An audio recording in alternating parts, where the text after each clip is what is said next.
चलिए, good afternoon सबको। आज के लेक्चर की हम शुरुआत करेंगे।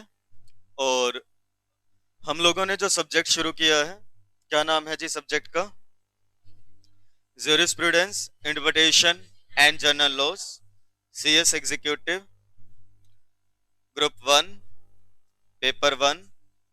पेपर का नाम JIGL यानी कि jurisprudence, interpretation and general laws. ये सब्जेक्ट हमने स्टार्ट किया है, ठीक है जी। सब्जेक्ट में काफी सारी चीजें हैं जो हमने डिस्कस की थी। ये बातें अब सिर्फ मैं उन बच्चों के लिए बता रहा हूँ जिनका आज पहला दिन है, ठीक है, फर्स्ट डे है आपका। इस वजह से आप सिर्फ इतना समझे अभी कि पेपर 1, जिसका नाम jurisprudence, interpretation and general laws है, वो हमने शुरू किया है।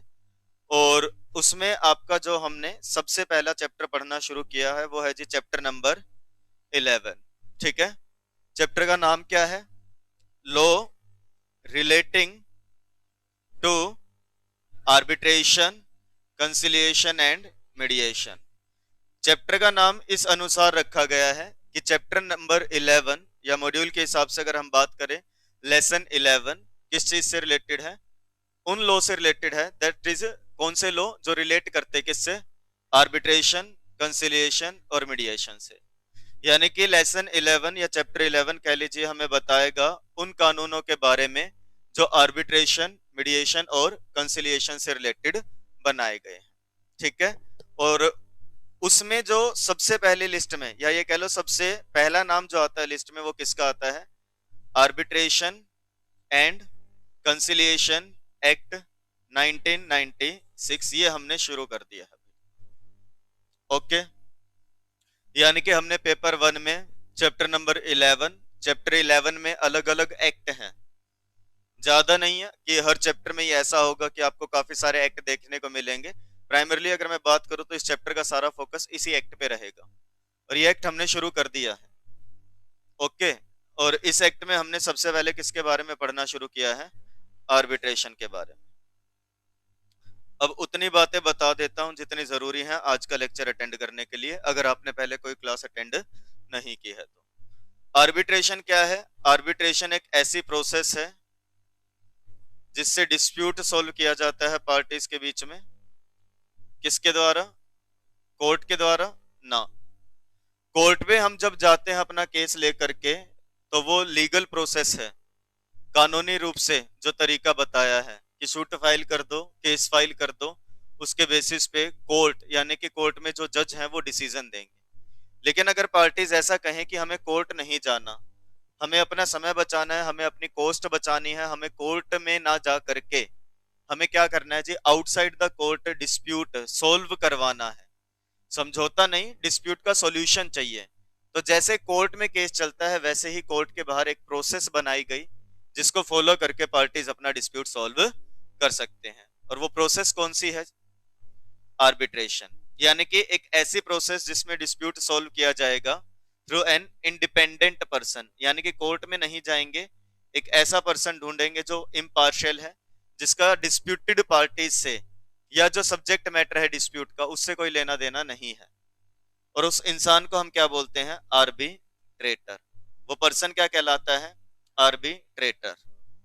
यानी कि आर्बिट्रेशन एक ऐसी प्रोसेस है जिसमें पार्टीज अपना डिस्प्यूट सॉल्व करती हैं outside the court with the help of an independent person who is known as arbitrator.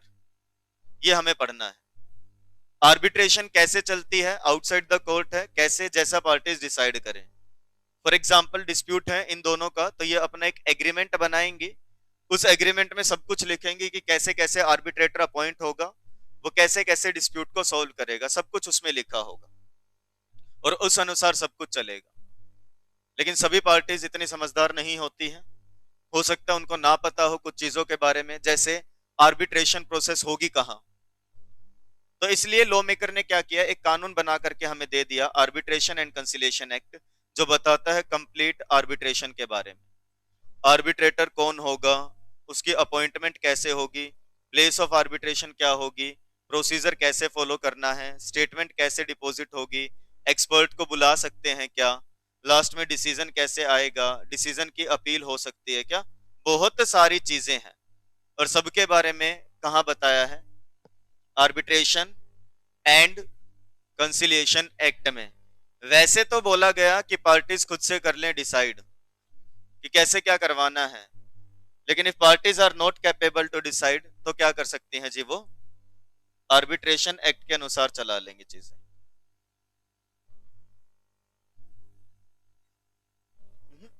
Wednesday से कहाँ थे, क्यों, बैठो, ठीक है जी। आर्बिट्रेशन एंड कंसिलिएशन एक्ट आपको ये सारी चीजें बताएगा, और एक्ट में ना हर जगह देखने को मिलेगा कि ये चीज कैसे होगी, as per the agreement, as decided by the parties, and parties ने डिसाइड नहीं किया तो हमारे पास आ जाना, यानी कि आर्बिट्रेशन एंड कंसिलिएशन एक्ट के पास आ जाना, वो सब कुछ बता देगा कि कैसे क्या करना है। समझे कि वैसे तो क्या बोला गया कि parties are free to decide, parties अपने आप से डिसाइड कर लेंगे आर्बिट्रेशन कैसे चलानी है, लेकिन इन केस अगर पार्टीज डिसाइड नहीं कर पाए तो क्या करोगे जी, आर्बिट्रेशन एंड कंसिलिएशन एक्ट के पास आओगे और वो हमें बताएगा सब चीजों के बारे में। तो ये एक्ट है जो हमने पढ़ना शुरू किया है। अब कोई स्टूडेंट आज पहला दिन है क्लास में, आज ही आया है, तो उसे बेसिक समझ में आ गया होगा कि हमने आर्बिट्रेशन के बारे में पढ़ना शुरू किया है। आर्बिट्रेशन एक ऐसा तरीका है जिससे पार्टीज का डिस्प्यूट सोल्व करवाया जा सकता है। आर्बिट्रेटर वो पर्सन है जो डिस्प्यूट सोल्व करवाता है, और ठीक है ऐसे काम करता है जैसे जज एक्ट करते हैं। अब क्या, कैसे, किस लिए, किस तरीके से चलेगा, इन सब सवालों का जवाब आपको धीरे धीरे मिलेगा जब हम ये चैप्टर पढ़ते चलेंगे। लास्ट क्लास में स्पेसिफिक अगर मैं बात करूं तो हमने फोकस किया था एक ही टॉपिक पे, और वो क्या था, आर्बिट्रेशन एग्रीमेंट। और साथ ही मैंने आपको पढ़ना सिखाया था कि बेयर एक्ट को कैसे पढ़ते हैं, कहाँ पे सेक्शन कहलाता है, कहाँ पे सबसेक्शन कहलाता है, कहाँ पे क्लोज कहलाता है, ये कुछ बेसिक डिस्कशन हमने किया था। ठीक है जी। लास्ट क्लास में हमने पढ़ा था आर्बिट्रेशन एग्रीमेंट क्या होता है। अब जितने बच्चे पहला दिन या पहला लेक्चर अटेंड कर रहे हैं वो सिर्फ इतना समझ लो, जहां पे पार्टीज ने सब कुछ लिखा है कि मिस्टर ए और मिस्टर बी ने डिसाइड किया है कि हमारा कल को कोई भी डिस्प्यूट होगा तो हम आर्बिट्रेशन के थ्रू सोल्व करवाएंगे, जहां पे ये सारी बातें लिखी जाती हैं और जहां पे पार्टीज के फिर साइन हो जाते हैं उसे क्या कहलाते हैं जी, आर्बिट्रेशन एग्रीमेंट बोलते हैं। जिनका आज पहला दिन है वो सिर्फ इतना समझो। जो बच्चे पहले लेक्चर अटेंड कर चुके हैं इट मींस वो पूरा टॉपिक अच्छे से पढ़ चुके हैं कि वैसे तो सेक्शन 2 में जो डेफिनेशंस दी गई है उसमें क्या लिखा कि आर्बिट्रेशन एग्रीमेंट क्या होता है। आर्बिट्रेशन एग्रीमेंट बोलो भाई वही है जो किसमें बताया गया, सेक्शन 7 में बताया है कि arbitration agreement means an agreement referred to in section 7, ऐसा लिखा है किसमें, सेक्शन 2 सबसेक्शन 1 क्लोज बी में, कि आर्बिट्रेशन एग्रीमेंट वो एग्रीमेंट बन जाएगा, या ये कह लो आर्बिट्रेशन एग्रीमेंट वो एग्रीमेंट कहलाएगा जिसको सेक्शन 7 में बताया गया है। और सेक्शन 7 क्या बताता है, ये बताता है जो हमने काफी अच्छे से डिस्कस कर लिया था। एक बार रिकैप दे रहा हूं, फिर कोई डाउट है तो बता देना। सेक्शन 7 ने ऐसा बोला कि arbitration agreement means an agreement bye the parties, कि आर्बिट्रेशन एग्रीमेंट एक ऐसा एग्रीमेंट जिससे पार्टीज क्या करती हैं, डिसाइड करती हैं क्या, टू सबमिट टू, कि हम क्या करेंगे जी, सबमिट करेंगे किसमें, आर्बिट्रेशन में, या तो सारे या हमारे ये वाले डिस्प्यूट्स, कौन से, विच हैव अराइजन, जो हो चुके हैं अराइज, या विच में अराइज, या जो इन फ्यूचर अराइज हो सकते हैं, किसमें, हम लोगों में। किससे रिलेटेड कह रहे, ऐसे एग्रीमेंट जिससे एक लीगल रिलेशन क्रिएट हुआ था, जिसके लिए कॉन्ट्रैक्ट हो सकता है बना भी हो सकता है ना भी बना हो, बट लीगली वो चीज सही है। ये लिखा है कि एग्रीमेंट क्या है, आर्बिट्रेशन एग्रीमेंट एक ऐसा एग्रीमेंट जिसमें ये डिसाइड किया जाता है कि दो पार्टीज, फॉर एग्जांपल इन्होंने और इन्होंने डिसाइड किया है क्या, कि हम एक एग्रीमेंट कर रहे हैं, हमारे बीच में जो डिस्प्यूट अराइज हो चुके हैं या जो हो सकते हैं उसको हम सोल्व करवाएंगे किसके थ्रू, आर्बिट्रेशन के थ्रू। तो ये बात जहां लिखी गई है उसे आर्बिट्रेशन एग्रीमेंट बुलाते हैं। आर्बिट्रेशन एग्रीमेंट किस फॉर्म में हो सकता है जी, कह रहे किसी कॉन्ट्रैक्ट का हिस्सा हो सकता है कि पार्टीज ने 25 पेज का कॉन्ट्रैक्ट किया है, उस 25 में से जो 22nd नंबर पेज है उस पे ये लिखा है कि हमारे बीच में कल को डिस्प्यूट हुआ तो हम कहां जाएंगे, आर्बिट्रेशन में। तो कह रहे ऐसे भी हो सकता है कि किसी कॉन्ट्रैक्ट में एक क्लोज हो और एक सेपरेट एग्रीमेंट भी हो सकता है। ऐसा एग्रीमेंट हमेशा राइटिंग में होना चाहिए।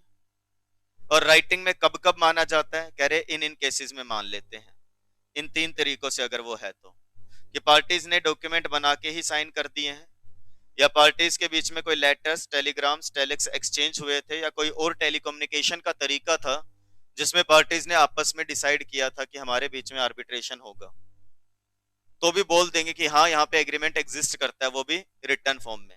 बोलो भाई।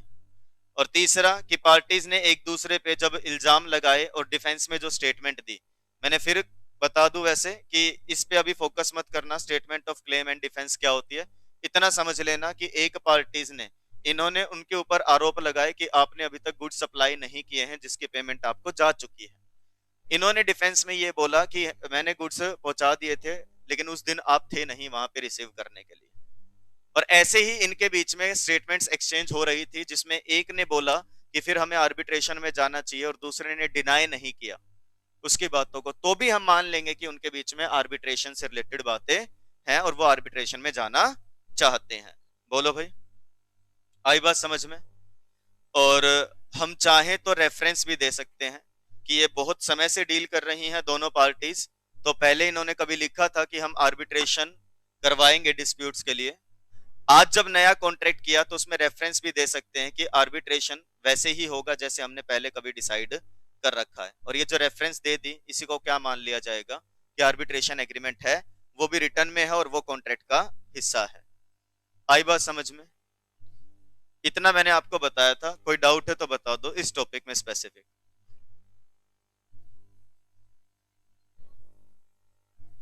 लास्ट लाइन सिर्फ ये कहती है कि आपने रेफरेंस दी है एक कॉन्ट्रैक्ट में, हम अभी एक कॉन्ट्रैक्ट कर रहे हैं, हमारा डिस्प्यूट हो सकता है फ्यूचर में हो जाए, तो हमने इस वाले कॉन्ट्रैक्ट में ये लिख दिया कि जो अपन ने फॉर एग्जांपल पिछले साल 2024 में आर्बिट्रेशन का एग्रीमेंट किया था वही वाला इस पे भी अप्लाई होगा, कि हमने रेफरेंस दे दी कि हमारे पास एक और डॉक्यूमेंट है जिसमें आर्बिट्रेशन के बारे में लिखा है, तो इस कॉन्ट्रैक्ट के लिए उसी को हम क्या मान लेंगे कि रेफरेंस दे करके हमने इस वाले कॉन्ट्रैक्ट के लिए भी क्या कह दिया है कि हमारे बीच में आर्बिट्रेशन एग्रीमेंट है और उसको रिटर्न कंसीडर किया जाएगा। ठीक है जी, डन। ये पढ़ के देखा था किसी ने सेल्फ?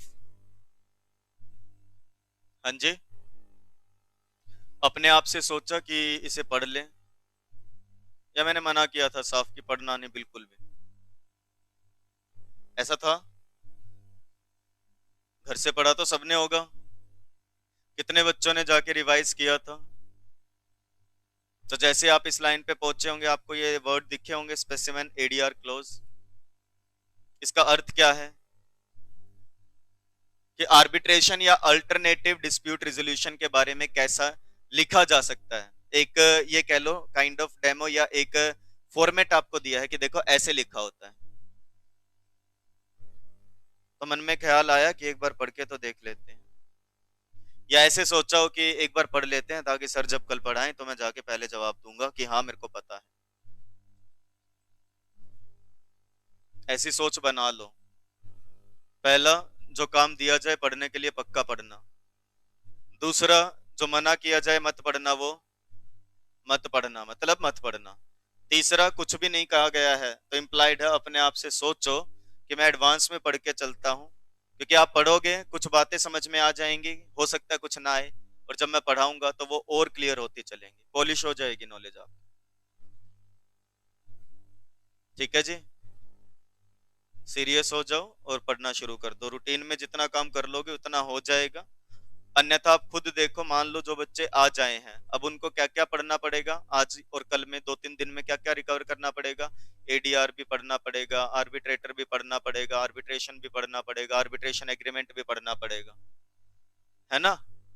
1-2 दिन की देरी इतना कंटेंट इकट्ठा कर देगी कि फिर रिकवरी पॉसिबल नहीं होगी।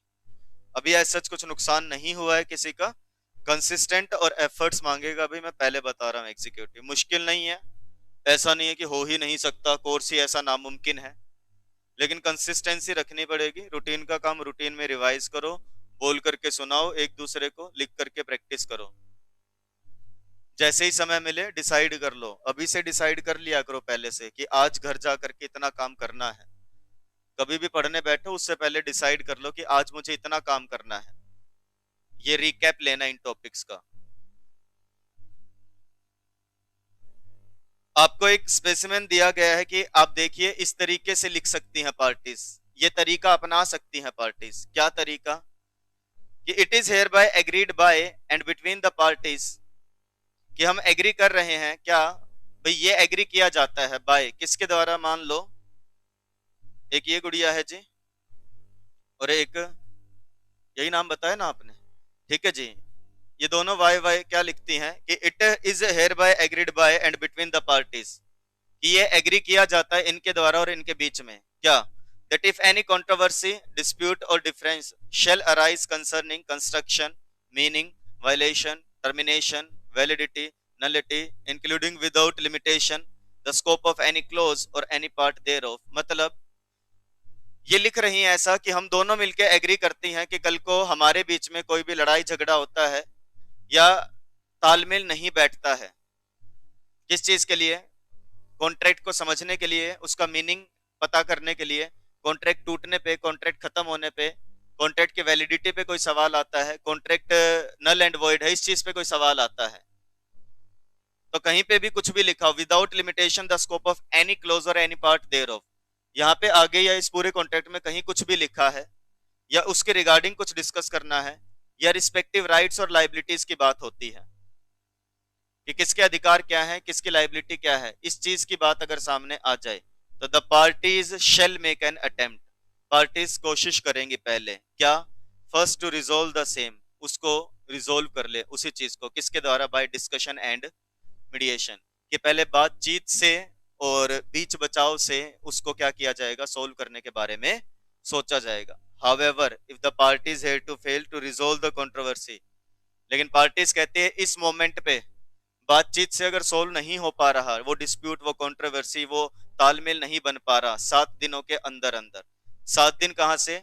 जो डिस्कशन, कंसिलिएशन या मीडिएशन की शुरुआत हुई है। पार्टीज ऐसा लिख रही हैं कि हमारे बीच में कल को कोई डिस्प्यूट होता है कॉन्ट्रैक्ट से रिलेटेड, कोई भी झगड़ा होता है, कोई भी ऐसा है कि डिफरेंसेस आ गए हैं, तो हम सबसे पहले कोशिश करेंगे इसको सोल्व करने की बातचीत से, समझौते से, कंसिलिएशन की तरफ जाएंगे। और अगर 7 दिन बीत जाते हैं, टोटल 7 डेज जा चुके हैं, अभी तक नहीं हो पा रहा समझौता, तो क्या कर सकते हैं जी? Then any party shall upon expiry of such period of 15 days be entitled to refer such controversy, dispute और difference to be resolved by arbitration in accordance with the arbitration and conciliation act 1996। ठीक है जी, कि 15 दिन का total इंतजार करके, भाई 7 दिन बीत चुके हैं, उसके बाद जब 15 दिन खत्म हो जाएंगे तो हम क्या कर लेंगे जी? इस डिस्प्यूट को सॉल्व करने के लिए कहां जाएंगे? आर्बिट्रेशन में जाएंगे। आर्बिट्रेशन कैसे? कह रहे जो चलाई जाएगी इस एक्ट के अनुसार, या जो भी बदलाव आ चुके होंगे इस एक्ट में, जब भी। आ गई बात समझ में? ऐसा लिख रही हैं पार्टीज कि पहले हम कोशिश करेंगे समझौता हो जाए, डिस्कशन से बात बन जाए, नहीं बनी तो कोई भी पार्टी रिक्वेस्ट कर सकती है कि अब ये डिस्प्यूट सोल्व करो, किससे? आर्बिट्रेशन से। ठीक है जी। और क्या लिख रही हैं? और इन दोनों ने लिखा है कि जो लैंग्वेज यूज होगी मीडिएशन में या आर्बिट्रेशन में वो कौन सी होगी? इंग्लिश होगी। And in any arbitration commenced pursuant to this clause the sole arbitrator shall be appointed by mutual consent of the parties and as per the provisions of Arbitration and Conciliation Act 1996। Parties ने लिखा है ऐसा कि arbitration जो चलेगी या conciliation जो चलेगी वो इंग्लिश लैंग्वेज में चलेगी, आर्बिट्रेटर एक ही होगा, और वो भी कैसे अपॉइंट किया जाएगा? म्यूचुअल कंसेंट से। म्यूचुअल कंसेंट कैसे हो सकता है? वो रिकमेंड कर दे, ये एक्सेप्ट कर ले, या ये रिकमेंड कर दे, वो एक्सेप्ट कर ले। आई बात समझ में? बोलो भाई। द सीट मतलब कहां पे बैठेगा आर्बिट्रेटर? अब इसका ये मतलब नहीं कि कुर्सी पे बैठेगा या सोफे पे, सीट का मतलब किस जगह पे होगी आर्बिट्रेशन, लीगल प्लेस क्या होगी, तो लिख रहे हैं वो होगा जी न्यू दिल्ली, इंडिया। खर्चे कौन देगा? The cost of arbitration proceedings shall be shared equally by the both the parties, कि खर्चे जितने लगेंगे वो पार्टीज इक्वल, हाफ हाफ बांटेंगे। बोलो भाई, इतनी बात समझ गए जी? लिखा है इग्नोर, एग्जाम्पल दिया है ये उन्होंने, ऐसा लिखा है कि हम क्या करेंगे जी? अपना डिस्प्यूट सोल्व करेंगे किसके थ्रू? डिस्प्यूट डिफरेंस 7 दिन के अंदर अंदर। जिस दिन मान लो समझौते की बात शुरू हुई, 7 दिन में क्या कर लेंगे, कोशिश करेंगे कि समझौता हो जाए। और मान लो 7 दिन में भी नहीं हुआ, वेट करते करते 15 दिन बीत गए, अभी भी नहीं हुआ, तो फिर एक पार्टी कोई भी जाकर के कह सकती है कि डिस्प्यूट सोल्व करवाओ, किससे, आर्बिट्रेशन से। ये याद नहीं करना बच्चों, एग्जाम्पल है ये,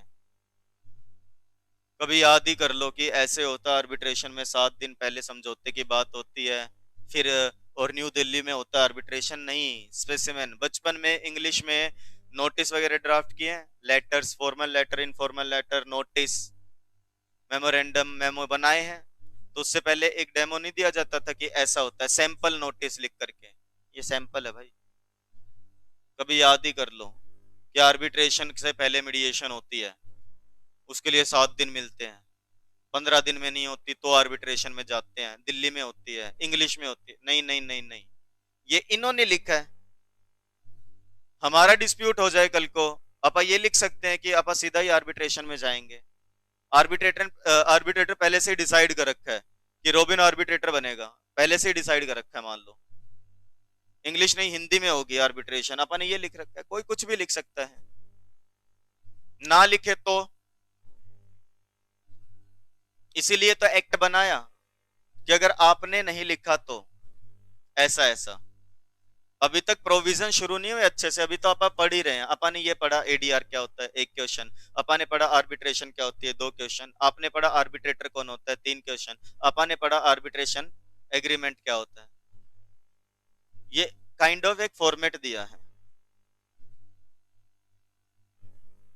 और कोई बड़ी बात नहीं, क्वेश्चन ये आए पेपर में, ड्राफ्ट एन आर्बिट्रेशन एग्रीमेंट, बात खत्म। तो ऐसी ऐसी बातें लिखनी, उसमें सीधा मत लिखना पैरा, पहले लिखना कि parties, this party and mister A mister B let's assume, ऐसे करके, और फिर ये लिख देना कि ऐसे ऐसे लिखा है, बुलेट पॉइंट्स में तोड़ देना इसको। पहला आर्बिट्रेशन में जाएंगे, दूसरा पहले मीडिएशन करवाएंगे, तीसरा इतने दिन का टाइम पीरियड, फोर्थ सीट कहाँ होगी, फिफ्थ लैंग्वेज क्या होगी, सिक्स्थ कितने आर्बिट्रेटर होंगे, सेवंथ अपॉइंट कैसे होगा, ऐसे एक ड्राफ्ट बना दो। तो समझ जाना एक्सपेक्टेशंस ये हैं। यस, बिल्कुल हो सकती है, झगड़ा तुम तीनों का भी हो सकता है, ठीक है जी, कॉन्ट्रैक्ट तो 3 पार्टीज का भी हो सकता है, वो भी लिख सकती है। और एक बताया था ना कि कल को आशीष कहे मेरा खुद से ही झगड़ा है ना, मैं खुद ही परेशान हूं खुद से, हो सकता है ना भाई, होता है ना, तो उसकी कोई आर्बिट्रेशन नहीं होती कि आप जाके कह रहे हो कि मेरे अंदर में युद्ध छिड़ा है ना, बोलो भाई, ओके डन, बोलो भाई। इसके बाद एक बहुत प्यारा क्वेश्चन जो कई बार आ चुका है, इंटरनेशनल कमर्शियल आर्बिट्रेशन, क्या क्वेश्चन है जी, इंटरनेशनल 5 नंबर में आया है और काफी बार, और जब टेस्ट होगा ना, जब भी उसमें भी आता है ये, ठीक है, आ रही है बात समझ में भी, उसमें आ जाता है ऐसे टेस्ट में ये वाला क्वेश्चन, ये बात आपको मैं बताऊंगा नहीं, पर पढ़ो इंटरनेशनल। अच्छा वैसे अगर मैं आपसे पूछूं, नाम से क्या समझ में आ रहा है, इंटरनेशनल मतलब फॉरेन में, भाई दो देशों के बीच में, कमर्शियल मतलब पैसों से नहीं, फाइनेंशियल बोलेंगे ना उसको, तो कमर्शियल किसको बोलेंगे, ट्रेड, ठीक है जी, कमर्शियल डिस्प्यूट है जो ट्रेडिंग से, बाइंग सेलिंग से, आर्बिट्रेशन यानी कि एक ऐसी आर्बिट्रेशन करवानी है जिसमें डिस्प्यूट किसका है, उन 2 पार्टीज का है जो दोनों अलग अलग देश से बिलोंग करती है। आई बात समझ में, लेकिन एक्ट ऐसे नहीं बताता। अब सोच के देखो, हमारे एक्ट में अगर ऐसा लिखा हो कि इंटरनेशनल कमर्शियल आर्बिट्रेशन वो है जो आर्बिट्रेशन होती है उन पार्टीज के बीच में जो 2 अलग अलग देशों से बिलोंग करती हैं, गलत तो कुछ भी नहीं है, लेकिन इसका अर्थ तो क्या हो गया, इंग्लैंड और न्यूजीलैंड वाले का अगर आपस में झगड़ा हुआ है तो वो क्या कहलाएगी, अब इसके हिसाब से तो वो क्या कहलाएगी, इंटरनेशनल कमर्शियल आर्बिट्रेशन, क्योंकि अगर लॉ में ऐसे लिख दे कि 2 देशों के व्यक्तियों के बीच में झगड़ा हो जाए और वो आर्बिट्रेशन करवाएं तो क्या कहलाए? International commercial arbitration. तो इस हिसाब से तो फिर उनका डिस्प्यूट भी क्या हो गया? इंटरनेशनल कमर्शियल आर्बिट्रेशन का मुद्दा नहीं हो गया। लेकिन ये एक्ट कहाँ का है? इंडिया का। तो वहां कैसे लगा दोगे? तो उनको ये लिखना पड़ा। देखो अब ये चीज समझो, अब अपने अनुसार गलत नहीं है इसमें। आप अगर ऐसे बोले कि हाँ दो देशों के व्यक्तियों के बीच में झगड़ा हो रहा है, आर्बिट्रेशन में जा रहे, इंटरनेशनल कमर्शियल आर्बिट्रेशन, बिल्कुल अच्छी बात है, बिल्कुल सच्ची बात है। लेकिन एक्ट ऐसे नहीं लिख सकता कि दो देशों, उनको ये लिखना पड़ेगा कि डिस्प्यूट हुआ है जिसमें से एक पार्टी कहाँ की है? ठीक है जी, फॉरेन की। अब देखो दूसरी बात, अगर आप ऐसे लिख दो कि एक पार्टी फॉरेन की है तो दूसरी के बारे में तो बताया ही नहीं। समझे? एक्ट बनाने वाले, ये होता है लो। लो मुश्किल नहीं है। जितना लो को मतलब शिद्दत से पढ़ोगे ना, मन लगा करके कि क्यों कैसे, तो पहली बार में ही याद हो जाएगा और बहुत बेसिक लगेगा। पढ़ाई के पॉइंट ऑफ व्यू से पढ़ोगे कि हाँ बस याद ही कर लूं सब कुछ, ठीक है। अगर आप इतने टैलेंटेड हो कि एक बार याद कर लिया और वो याद रह गया, ठीक है जी, तो अच्छी बात है। अन्यथा भूल जाओगे धीरे धीरे, क्योंकि बहुत टॉपिक आने हैं अभी तो। अब लो ऐसे नहीं लिख सकता कि दोनों पार्टीज अलग अलग देश की हो ना, लो ऐसे लिख सकता कि जिसमें एक पार्टी बाहर की हो। इसलिए लो ने क्या लिखा? इंटरनेशनल कमर्शियल आर्बिट्रेशन एक ऐसी आर्बिट्रेशन होती है जिसमें एक पार्टी कहां की हो? Other than India. बस कि उसमें एक, कम से कम एक ऐसी हो जो भारत की नहीं है। तो इसका अर्थ क्या है? कि बाकी इंडिया की है। सर सारी ही इंडिया की है, तो ये दोनों ही इंडिया की है, हो ना? हो ना? तो फिर ये इंटरनेशनल कमर्शियल आर्बिट्रेशन होगा क्या? नहीं होगा। आई बात समझ में? फिर वो क्या नहीं होगा? इंटरनेशनल कमर्शियल आर्बिट्रेशन नहीं होगा। लेकिन डिस्प्यूट के लिए एग्रीमेंट हो रहा है 1, 2 और 3, इंडिया, इंडिया, चीन। आ रही है बात समझ में? कहां की है वो? चाइना की। आई बात समझ में? अब भाई वन पार्टी कहां की होगी? Other than India. तो क्या हो गया जी? यही होता है। ध्यान से पढ़ो और एक ही बार में याद भी हो जाएगा कि international commercial arbitration means N arbitration. Obviously भाई, अगर इंटरनेशनल कमर्शियल आर्बिट्रेशन है वो, तो सबसे पहले आर्बिट्रेशन तो मिलेगी ही ना। बोलो भाई, किससे रिलेटेड? Relating to dispute. अब डिस्प्यूट किस चीज के? अब इस चीज के तो है नहीं ना कि लूडो खेल रहे थे, मेरी गीटी गलत काट दी, हो गया जी डिस्प्यूट। उस चीज के नहीं भाई, किससे related? Arising out of legal relationship. Contract हुआ था, नहीं हुआ था, कोई बात नहीं। और जिनको कमर्शियल माना जाता है, क्या माना जाता है? कमर्शियल डिस्प्यूट माना जाता है। ऐसा नहीं कि वैसे ही आपस में कोई लड़ाई हो गई, उस चीज की बात नहीं हो रही। जिसको कमर्शियल माना गया है, किसके तहत? Under the law in for in India, कि उस कानून के तहत जो इंडिया में लागू होता है। And where at least one of the parties is, ये एटलीस्ट एक पार्टी कहां की हो? ऐसे नहीं लिखा इंडिया की हो, ये नहीं लिखा कि एटलीस्ट एक इंडिया की हो। तो इसका तो मतलब क्या बन जाएगा? कम से कम एक इंडिया की होनी चाहिए, और दोनों भी क्या हो सकती हैं? इंडिया की हो सकती। फिर वो इंटरनेशनल कहां से हो गया भाई? इसलिए ये लिखना था ना, एटलीस्ट वन फॉरनर नहीं लिखना, यही तो नहीं लिखना, अदर देन इंडिया लिखना है बस। कि एटलीस्ट एक पार्टी कौन है? या तो या ये या या ये, मतलब इनमें से कोई भी। और ये कौन कौन है? कह रहे an individual who is national of और हैबिचुअली रेजिडेंट इन, कह रहे जो कहाँ का निवासी या कहाँ रहता है, any country other than India, कहीं रहता हो। बस क्या नहीं होना चाहिए? इंडिया नहीं होना चाहिए। आ गई बात समझ में? मेरा झगड़ा किसी इंसान से नहीं जी, मेरा झगड़ा तो एक कंपनी से है। अगर वो कंपनी है तो कंपनी ऐसी हो जो इनकॉर्पोरेट हुई हो कहीं भी अदर देन इंडिया। और एसोसिएशन भी हो सकती है, बॉडी ऑफ इंडिविजुअल भी हो सकती है, मतलब कोई पार्टनरशिप लगा लो, ठीक है जी, कोई ग्रुप ऑफ पर्सन जो बिजनेस कर रहे हैं, जिनकी मैनेजमेंट और जिनका कंट्रोल कहाँ होता है? Any country other than India, और गवर्नमेंट ऑफ है फॉरेन कंट्री। आई बात समझ में? गवर्नमेंट के लिए ये नहीं लिखा कि यानी गवर्नमेंट, ठीक है जी, of a country other than India, उसके लिए सीधा ही लिख दिया क्या? Foreign government. इनसे। सर फॉरेन गवर्नमेंट मतलब आपकी कंपनी मिसाइल बनाती है जी। जी मिसाइल्स समझते हो, ठीक है जी। और आपकी कंपनी ने कॉन्टेक्ट किया है किससे? गवर्नमेंट से। कहाँ की गवर्नमेंट से? भाई मान लो इनकी कंपनी है ये जो बैठे हैं तीनों, और इन्होंने एग्रीमेंट किससे किया है? पुतिन जी से। जी व्लादिमीर पुतिन, ठीक है जी, रशिया से किया। बस किस चीज के लिए? कि ये मिसाइल बना करके रशिया को सप्लाई करेंगे। अब डिस्प्यूट हो सकता है नहीं हो सकता? बोलो भाई, हो सकता है ना डिस्प्यूट अराइज। तो किससे है इनका डिस्प्यूट? फॉरेन गवर्नमेंट से। और उसके लिए अगर आर्बिट्रेशन होगी तो कौन सी आर्बिट्रेशन कहलाएगी? International commercial arbitration. दिक्कत क्या है? बिना देखे पढ़ो इधर मेरी तरफ। क्या है इंटरनेशनल कमर्शियल आर्बिट्रेशन? सबसे पहली बात ये क्या है जी? आर्बिट्रेशन। जो किस लिए बनाई है?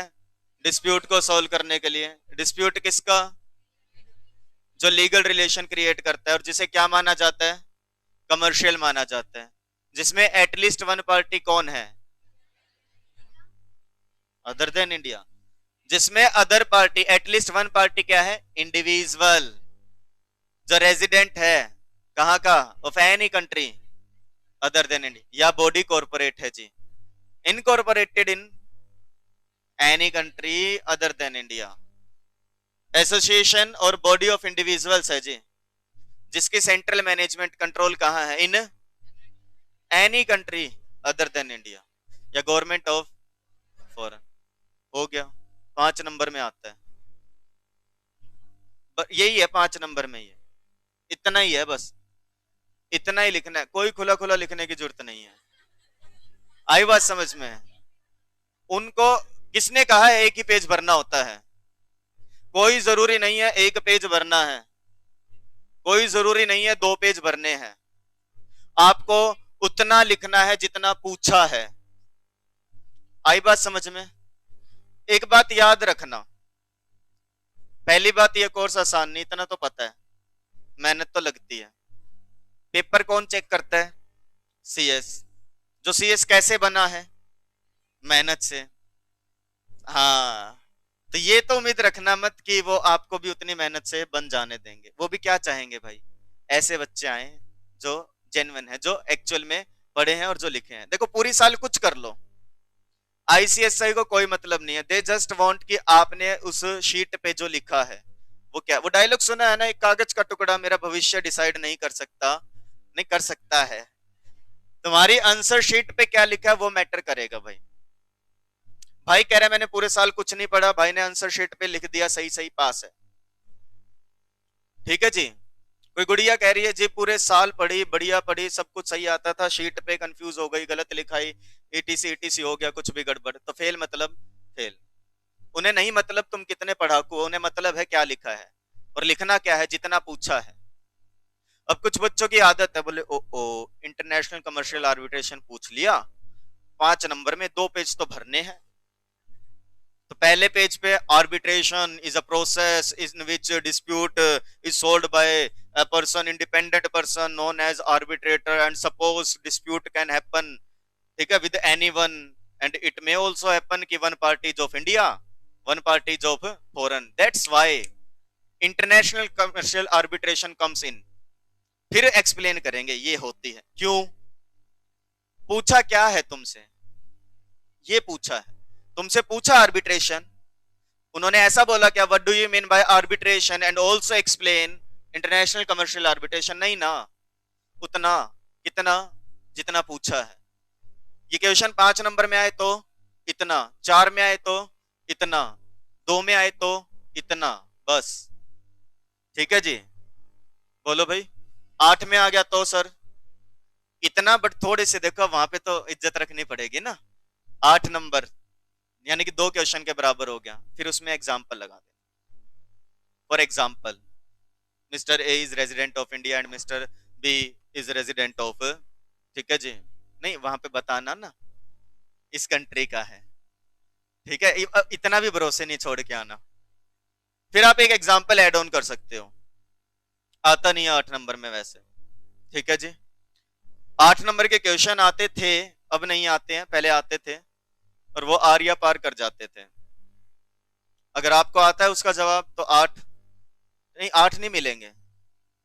ये अगर तुम ऐसा भी लिखा हो ना 5 में, तो उम्मीद मत पालना कि 5 मिल जाएंगे, पहले बता रहा हूं। उम्मीद लगाओ 4 की। आई बात समझ? क्योंकि अगर ज्यादा मिल गई तो आपको अच्छा लगेगा, और नहीं मिलेगा तो दुख नहीं होगा। पूरा प्रॉपर चेक किया जाता है बेटा, आपने प्रॉपर लिखा है, section sub section close everything, और कुछ ना कुछ रह जाता है। अगर सब लिखा होगा, प्रॉपर लिखा होगा, तो 5 मिल सकते हैं, कोई बड़ी बात नहीं। बस चेक करने वाला घर से लड़के ना आया।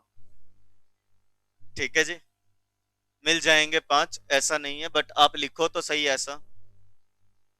अब सब तो समझ गए होंगे ऐसा ही लिखना है, बोलो भाई। अब टेस्ट तो होगा एक दिन, उसमें ये तो आएगा, फिर मैं क्लास में पढ़ के सुनाऊंगा कि देखो जवाब। समझाने के बाद भी मिलेगा क्या? Any person who is a foreigner. ठीक है जी, देख लेना। नहीं होगा ना ऐसा?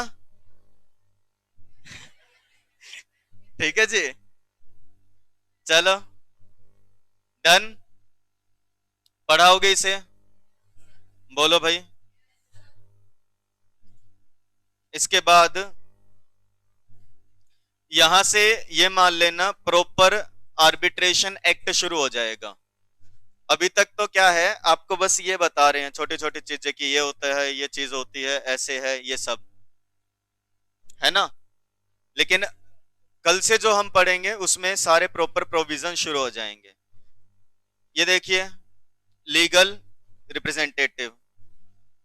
लीगल रिप्रेजेंटेटिव कौन है? आप सबको पता है, एक ऐसा पर्सन जो लीगली रिप्रेजेंट करता है किसको? किसी की स्टेट को। मेरे जायदाद को जो रिप्रेजेंट करे जब मैं ना रहूंगा, तो वो क्या कहलाएगा? मेरा लीगल रिप्रेजेंटेटिव, जो लीगली रिप्रेजेंट करे। Legal representative means a person who in law, जो कानून की नजरों में क्या करता है जी? Represents the state of a deceased person.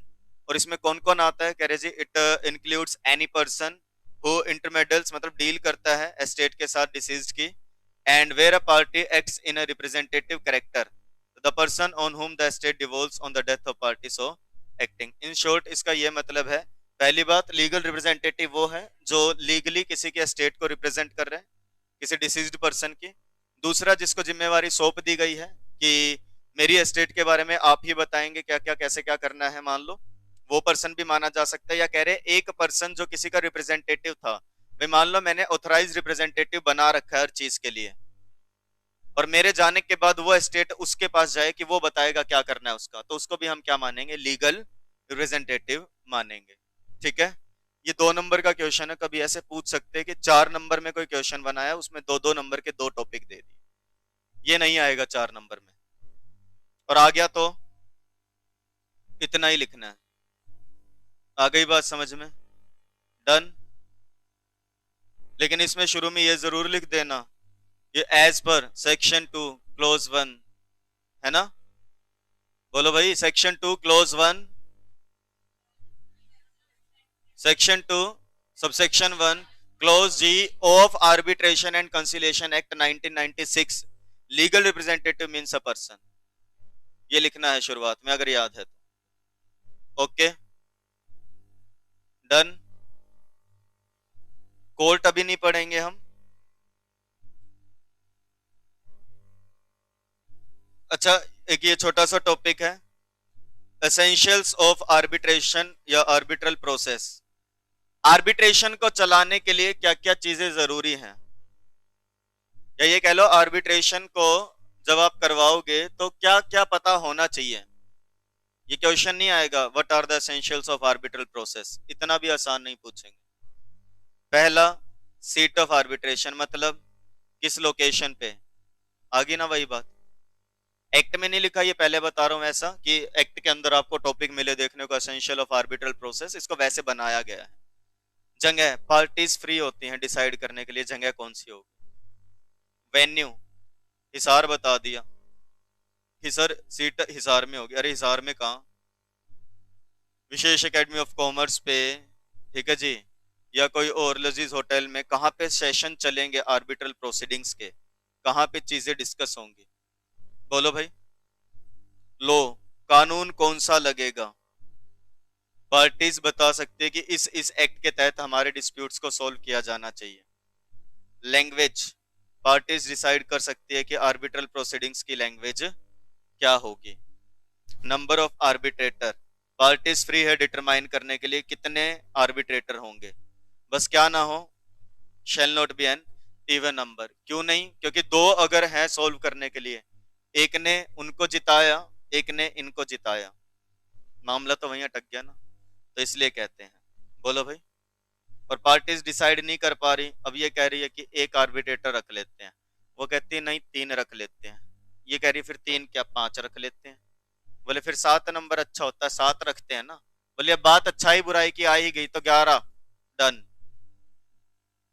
वो कहती नहीं 11 तो नहीं। बोली फिर 9। बोली ना 9 मेरे को अच्छा नहीं लगा। बोली 7। बोली 7 तो रखो ना।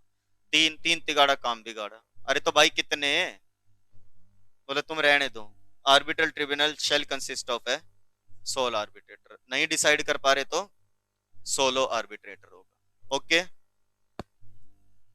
एक होता है, उसके बाद कितने होते होंगे? 3। उसके बाद बहुत ही भयंकर डिस्प्यूट हो गया होगा ना। आप सोचो भाई, आपका और मेरा डिस्प्यूट हो गया, उसको सोल्व करने के लिए 5 आर्बिट्रेटर चाहिए। आर्बिट्रेटर ऐसे तो है नहीं जो ऐसे फैसला कर रहे होंगे अक्कड़ बक्कड़ बम्बे बो, ऐसे आर्बिट्रेटर आएंगे क्या? सोचो आर्बिट्रेटर कौन होता होगा?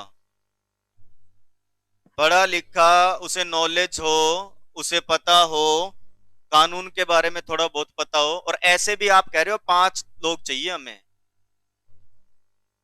आ रही है बस? नहीं होते हैं, 1 या 3 ही होते हैं। आई बात समझ में? 5 बहुत ही बड़ी कंपनीज हैं, एमएनसीज हैं, उनके बीच में ऐसा कोई डिस्प्यूट है तो 5 पार्टीज तो हो सकता है वो 5 अपॉइंट करे। आई बात समझ में? और मजाक नहीं चल रहा, बोला 5 नहीं 7 रख लेते हैं। 7 का खर्चा कौन उठाएगा? चाय पानी नहीं पियेंगे क्या है? और समोसे में मान जाएंगे? फीस नहीं लेंगे क्या? तो जनरली 3 ही होते हैं, 1 ही होता है वैसे तो, 3 होते हैं। बहुत ही ज्यादा हाई फाई डिस्प्यूट है कह रहे हो जी, बहुत ही अल्टीमेट प्रो लेवल का है तो 5 हो सकते हैं। कॉस्ट, खर्चे कौन देगा? तुम दोगे खर्चे सारे? वो दोगे सारे खर्चे? कौन? दोनों मिलके? गलती है तुम्हारी? नहीं है ना? तुम्हारी है? नहीं, आर्बिट्रेटर की है। मेरी नहीं है गलती, वो मेरी नहीं है गलती, फिर गलती मेरी है। होती डिस्प्यूट, गलती तो होगी ना किसी की। वो क्या कहेगी मेरी तो ना है गलती, मैं क्यों दूं पैसे? ये क्या कहेगी? अच्छा फिर मेरी ही है क्या गलती? तो पहले से डिसाइड कर लो ना खर्चे कौन देगा। द कोर्ट और arbitral tribunal have the discretion to determine the cost which includes decision as to. अब जनरली पार्टीज नहीं बताती हैं, तो जो कोर्ट है या आर्बिट्रेटर, बताया था ना आर्बिट्रल ट्रिब्यूनल का मतलब क्या? 1 है तो वो आर्बिट्रेटर, 3 है तो वो, अब उनको ट्रिब्यूनल बुलाते हैं। तो कह रहे वो डिसाइड करती हैं कि क्या खर्चे एक पार्टी देगी दूसरे को, अगर देगी तो कितनी अमाउंट होगी, कब कब पे की जाएगी। ठीक है जी। कोस्ट ना 2 वर्ड को रिप्रेजेंट करता है, वैसे आगे बताता है ये, अभी समझ लो। एक तो वो होता है हारा, हारा कौन? हारने वाला जीतने वाले को पैसे देता है अगर पैसे का डिस्प्यूट था, गुड्स का डिस्प्यूट था। और एक होता है खर्चे कितने लगे हैं, वो आगे आएंगी चीजें।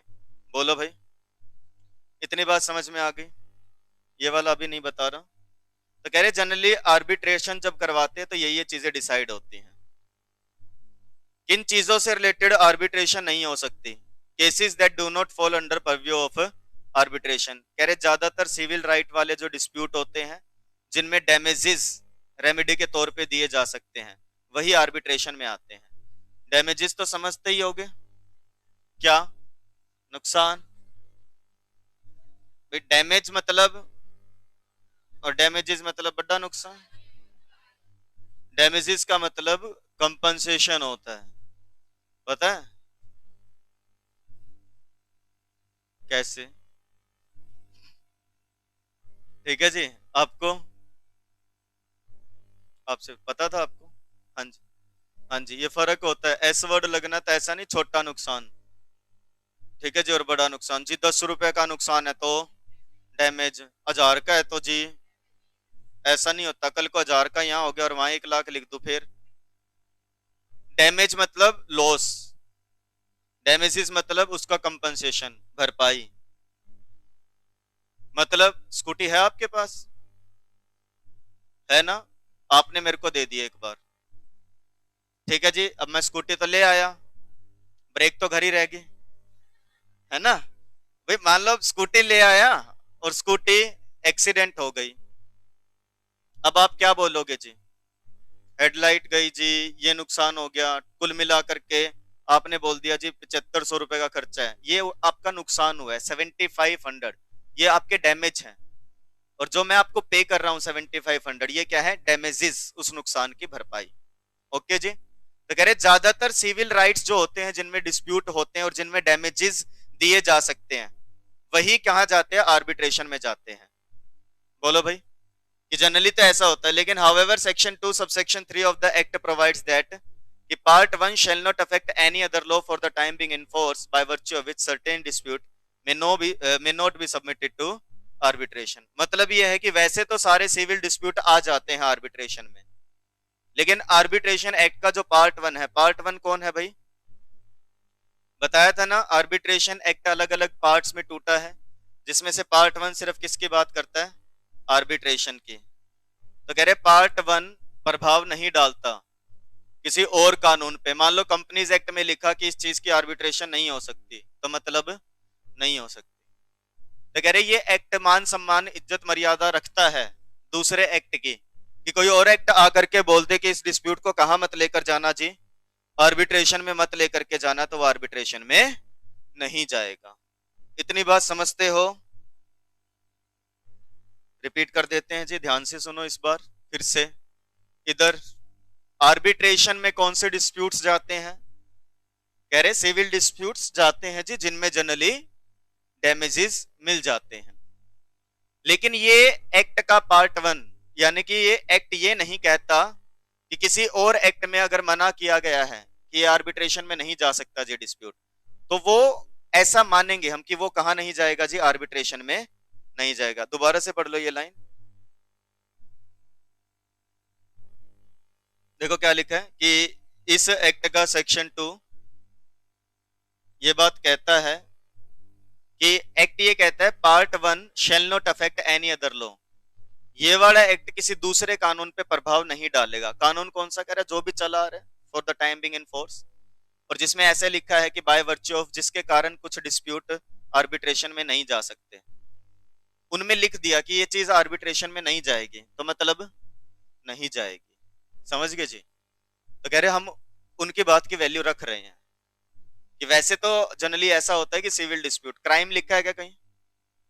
क्राइम की आर्बिट्रेशन नहीं हो सकती कभी, कि आपके घर चोर आया, चोरी कर ली, आपने चोर पकड़ लिया, अब वो और आप दोनों बैठे हो and you both are deciding क्या कि दिस डिस्प्यूट जो भी है विच रिलेट्स टू थेफ्ट, जो चोरी से रिलेटेड है, it is to be decided by an arbitrator. और चोर आपको बता रहा है कि देख इंडिपेंडेंट इम्पार्शियल होना चाहिए, है ना, इसका अपन सॉल्यूशन करेंगे, लजीज में बुक करवाओ, वहां पे होगा उस होटल में सीट होगी आर्बिट्रेटर। क्राइम में नहीं होता। समझ गए क्या? डन? पढ़ लोगे इतना? पक्का? ठीक है जी, आज के लिए इतना ही, मिलेंगे अगले लेक्चर में। Till then bye bye, tata and take care, thank you, that's it for the day.